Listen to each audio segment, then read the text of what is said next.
5 in the morning mga buboys, walking muna tayo.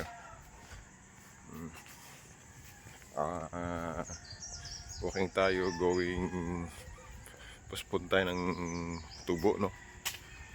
Tapos pagabot doon, makikapit tayo, kaping barako. Okay, let's go. Kaya 5 AM ngayon, parang medyo ano na din, may araw na, medyo maliwanag na. So di bali, okay pa naman yan. So medyo malayo lang lalakarin natin, no? So papawis tayo mga buboys.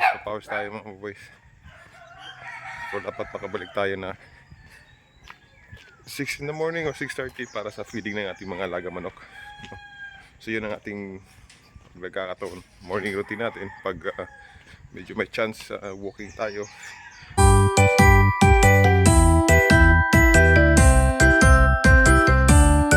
Yung park mga buboys, yung kadalasan na maraming nagja-jogging, no?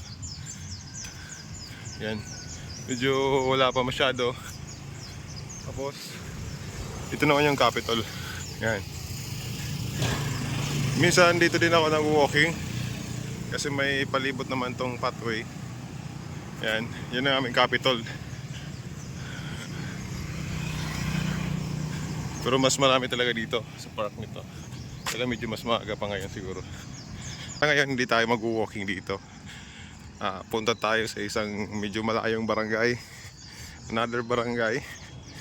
Tapos nag-request tayo kung pagdating natin doon makikapit tayo. Nag-start up pa lang yung ating walking mga buboys, medyo malayo pa. Yan, yung Capitol. Okay, let's go. Dry pa yung skin natin, wala pang pawis. Ito to yan. Ang block lang from Capitol yung ito yung wall ng Cowboys, no? Yan, isang block lang ng Capitol, from Capitol. Yan, yung wall na kung saan yung Cowboys, mga gold, yan, sa wall nakalagay. Yan. Sports Academy mga buboys, ito yung grandstand. Yan, pwede mag-jogging dyan. Pero hindi na muna tayo papasok dyan kasi nga doon tayo sa may kape. Dilim pa. Yan ang ating airport. Yan, airport. Yan, airport natin mga buboys. Airport ito mga buboys, medyo hindi masyado ganun kahaba yung yung runway, kaya usually yung eroplano, yung mga DC pa, yung propeller pa. Located siya within the heart ng city. Usually yung arrival ng plane,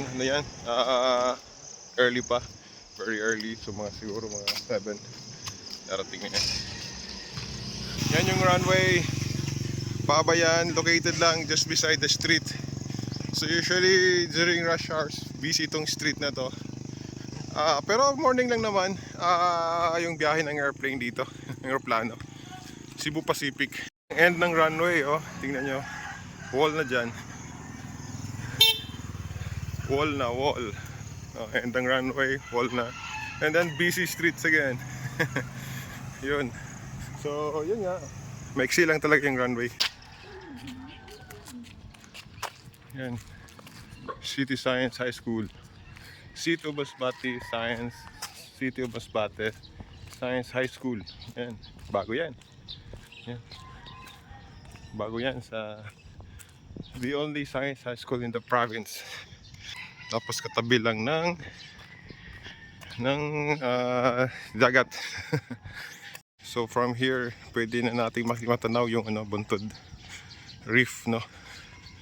So okay, bali nag-shortcut tayo sa Barangay Nursery. Yan, papansin mo, zoom natin, no?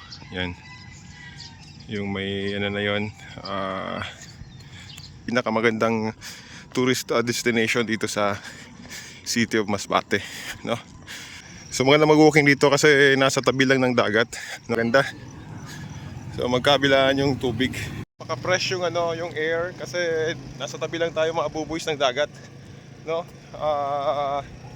Maya-maya malapit tayo kung saan dumaraan yung ano, papuntang ano, Bunto Drift. Going to Bunto Drift, mga bubuis, dito yung sakayan, ano, dito yung dungkaan ng mga flatboat. With a minimal fee, nasa Bunto Drift ka na. Diyan sasakay at tatawid puntang Bunto Drift. Yan yung mga flatboat na ginagamit. Yan yung flatboat na ginagamit dyan. Yan. Minimal fee, nasa Bunto Drift ka na. Back and forth na yan. May enjoy mo na yung pinakamaganda at pinakamalinis na dagat. Yung Bunto Drift is a sanctuary wherein you can see daming isda. Maganda yung scenery niya. Maganda yung scenery. Oo, hindi tayo makakapunta doon kasi walking tayo. Hindi tayo makakatawid doon sa Bunto Drift na yan. So time check 6:47 mga buboys. Hindi pa tayo nakakaabot doon sa destination nating kapihan. Yung feel na nasa gubat ka mga buboys, ito yung dinadaanan natin, no? Napakaganda ng ano ng atmosphere niya. Oh, lamig. Malamig, para ka lang nasa gubat, oh. Oh. Di ba? Malapit tayo dun sa ating destination, yung Garait, Barangay Tugbo. So ito na yun. So malamig yung lugar, mga buboys. Escort to. Yan, nice. Sarap ng araw mga buboys, oh. Sun is rising. Barangay Tugbo na kita mga buboys. In a few minutes we'll be arriving our destination. Okay, so spot the difference before and after. Medyo pawis na din tayo mga buboys. At least time check 7 in the morning. 7 in the morning mga buboys. Kung hindi tayo dumaan doon, ito yung isang ano, main road para dito sa Garait. Okay. Ayo. Ito na, Garait na tayo mga buboys. May kape na tayo dito mga buboys. Close pa pero may kape na tayo. Dito tayo sa ating super friend, may kape. Super friend Garait. And finally may kape na tayo, may kape. Here it is. Coffee B. Thank you, Coffee B.